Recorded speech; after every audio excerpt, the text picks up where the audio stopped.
I'm happy to share with you some thoughts on what's going on. I presume the conversation today on what's going on in Palestine and all the challenges that are happening and the things that we are doing in our capacity as founders of the Gaza Health Initiative, something that started literally 2 years ago with the onset of this most unfortunate war that has taken so many tens of thousands of lives of children, innocent women, elderly, and injured, nearly 200,000 people and killed 60, 70, 80,000, 20,000 children.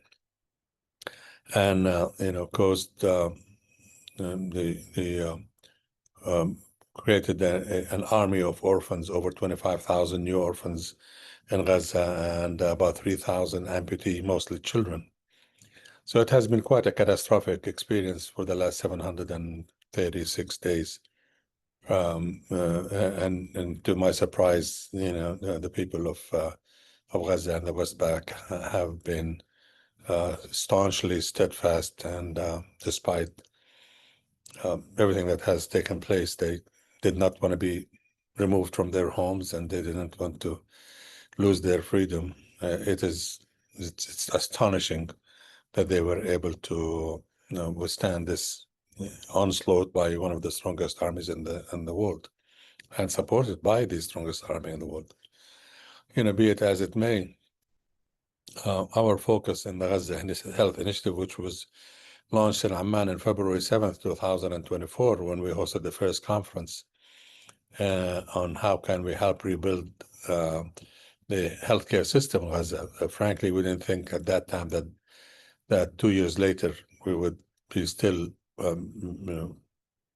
watching ongoing genocide and ethnic cleansing. Since then, we have become unwitting leaders for this global initiative with over 70 organizations from around the globe, from as far as South Africa, Pakistan, New Zealand, and Australia, who have joined together to support the humanitarian, educational needs and civic needs of the people of Gaza and the West Bank. That's our focus, and I'll share with you some of the things that we're doing, and we're happy to see if there is a connect between us that you want to learn more about what we're doing. So we hosted the first conference in Amman, was attended by 250 organizations and over 1,000 participants. And then we hosted the second one at the American University of Beirut in June 2024, and a third one in Amsterdam in September 2024. And we were supposed to host the fourth one in February 2025 in Atlanta at the Carter Center. But we decided that 1 week before to delay it because we were afraid that the political environment in the United States is so fragile. We were afraid that we would get into a situation that would be difficult to manage, so we put that off. We partnered with the National Arab American Medical Association, and we hosted a conference in Dublin in June 2025, which was very well attended and opened another system of cooperation. Currently, we are planning a major global conference in 2026. We're waiting for the exact date to be affirmed. The conference will be in Amman, Jordan. We are working with the Royal Hashemite Court for patronage by His Majesty King Abdullah to allow us to host this global meeting on how can we rebuild now not only the healthcare system, but the schools, homes, clinics, and feed the thousands of people. We anticipate that this global conference in maybe May or June to take place. It is possible that it may have to be moved earlier with the changes that are happening with the announcement today of the signing of the peace agreement between the Palestinians and the Israelis. And we salute President Trump for what he has done I mean, it seems like he has done the impossible, and he was able to bring so many conflicting parties together. And well, we hope that this will happen. The promise is that the war will come to an end, and that aid will open up to Gaza, and people will go back to their homes, and build-up will start. We are not naive. We understand that in the past, the Israelis did not live up to their term of the agreement, and they violated that. So we will keep an eye and watch. Things have changed over the last 2 years. The global support for the Palestine cause has been astonishingly strong. I think the world today is much different than it was 5 years ago. The Palestine cause has become the litmus paper for the freedom of the entire human race. It is no longer just a Palestinian issue, it's a global issue. And that is reassuring, and I feel that hopefully peace will be forthcoming, justice and equality will come. But if it does not, we're in it for the long run. We believe that the people of Palestine have learned their lessons over the last 100 years, and they're not going to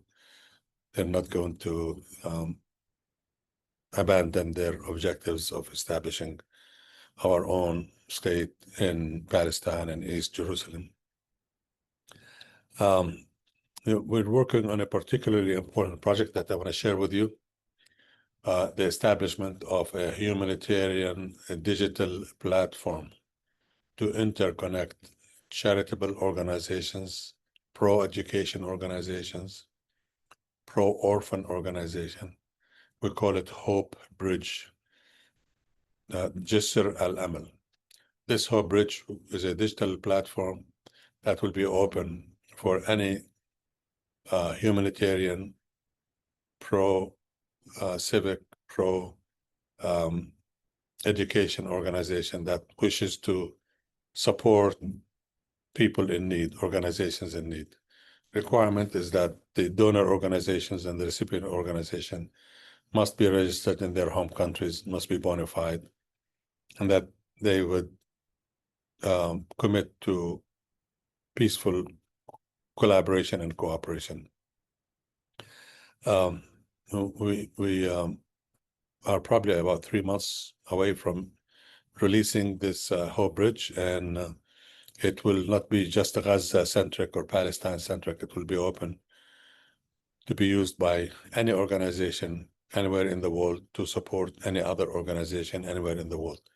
We basically are creating that model so that we can make it available to support our people in Palestine and Lebanon and the neighboring countries. But if organizations in Africa want to use it, we're happy to extend it to them. Organization in South America want to use it, absolutely, they're welcome to do so. We feel that with the downsliding of the Agency for International Development and the limited capacity of the World Health Organizations and others, they really have not been able to deliver very much in support of Gaza and the West Bank. UNRWA has been practically neutralized. We feel the opportunity is now to build a new infrastructure for grassroots organizations to help one another. I think the time for us to recognize that the people of the world must help people of the world. We cannot rely on big fancy organizations that are supported by, a handful of states with political agenda to control aid for countries or communities under distress. We must help one another and be there. And what has happened in Gaza is that we have found that the aid from major countries has been practically nil. It's the aid from people and small organizations that has been has kept people in Gaza alive and has kept them motivated. It's the individuals, the you and me, who have gone to treat patients in Gaza, who donated $5 and $10 and $20 so that they can send food and maybe formulas if they're ever allowed.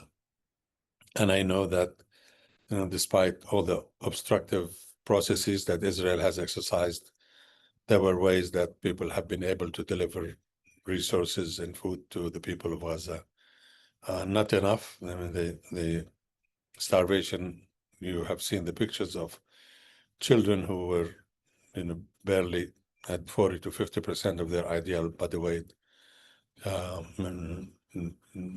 sparsity of food, lack of medicine, hospitals that have been destroyed. A heavy price has been paid by the people of Gaza, but hopefully this will go in history as a commitment by the people of Gaza and Palestine for their own freedom. And furthermore, the support that people all over the world have made in support of the people of Gaza has been heartwarming and will be remembered forever. So, a point of potential cooperation between us, should that be something that you're interested in, we would welcome, entering into a memorandum of understanding between our organization, the Gaza Health Initiative, which is registered in Jordan under the Global Health and Relief Initiative as a not-for-profit, non-political organization. Currently, we have about 70 organizations that are part of our network. And all of these organizations are charity, humanitarian, medical relief, pharmacy relief, food supply, and so on. The civic society in Gaza has been destroyed. I'm reading today that 80% of homes, 83% of homes in the southern part of Gaza have been totally destroyed. 72% of all homes in northern Gaza have been destroyed. So there's going to be a need to rebuild. Practically all of the hospitals and clinics in Gaza have been destroyed, so they have to be rebuilt. I heard today that it seems like a green light has been issued to start bringing in medical equipment and mobile hospitals into Gaza. So that is, very promising, and that is much needed, and that is great. Well, I'm planning to host this conference in Amman in May or June. It may move sooner. I suspect it's moving sooner now that the peace agreement has been signed between the Palestinians and the Israelis. It may come sooner. I spoke today with one of my colleagues who is high-ranking person in the Hashemite charity organization in Jordan, and he indicated that the lines will open soon. So the chance is that we will have this conference sooner. In this conference, we plan to invite charity organizations, and we plan to invite celebrities, socially responsible celebrities, musicians, artists, writers, etc., and create a convention of people who feel that the time has come to really address the issue of rebuilding Gaza and the West Bank.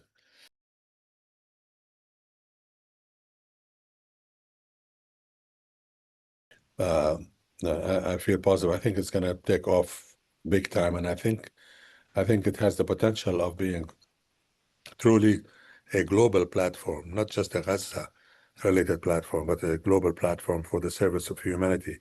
And frankly speaking, that's my hope and that's my plan. I want an appreciation for what the people of the world have done for us, the Palestinians, in helping us. We do not have anything to give back to all of these good people all over the globe. The only thing is that, we're creating this.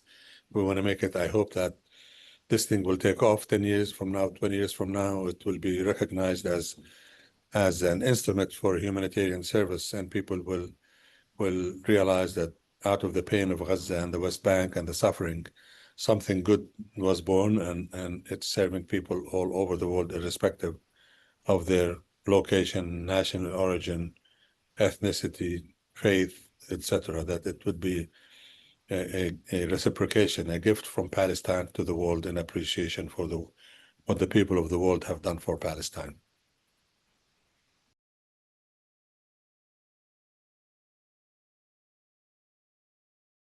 I learned about this over the last 24 months. In Palestine, the West Bank and Gaza, there are NGOs that basically have extended themselves to help the communities with clinics and primary care organizations.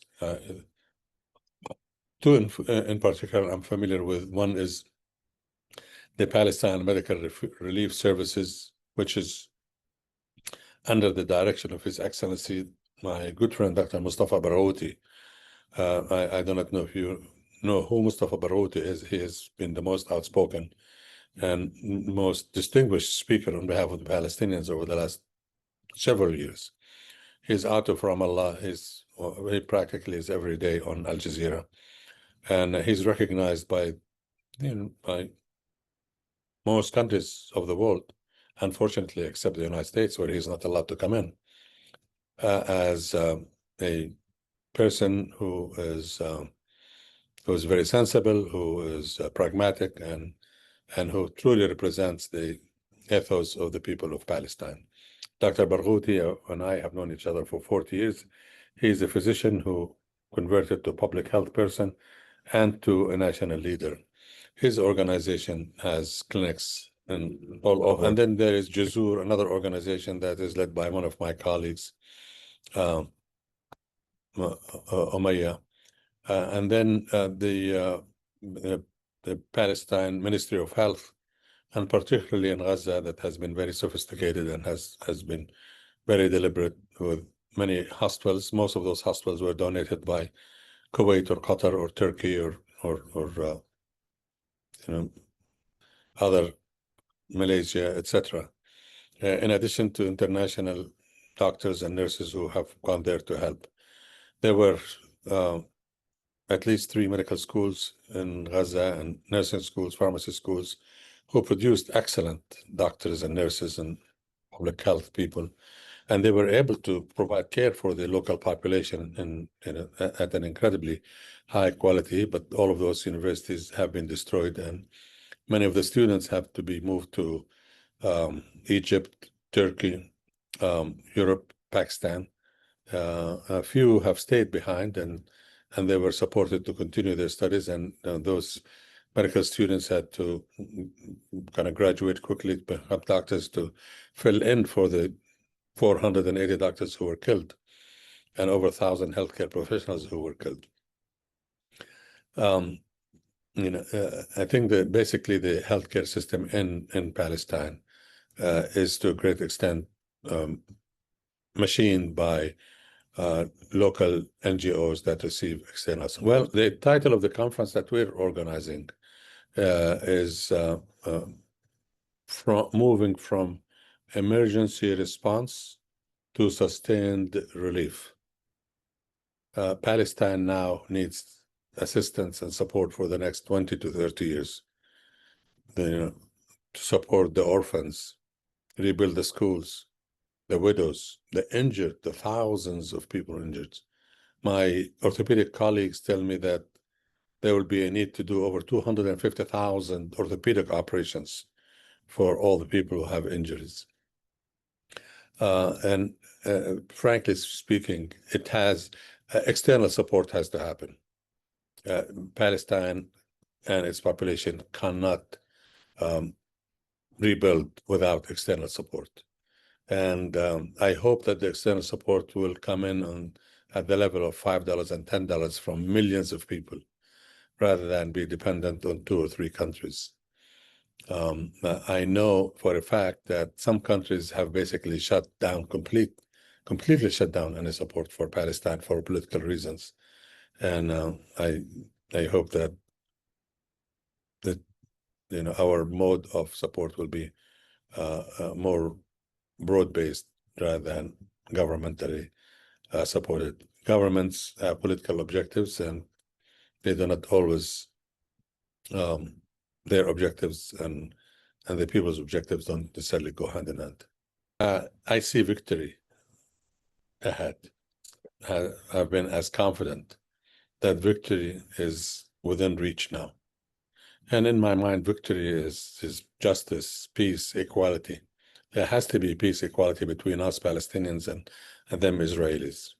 We have to be equal. We have to be treated on the same footing.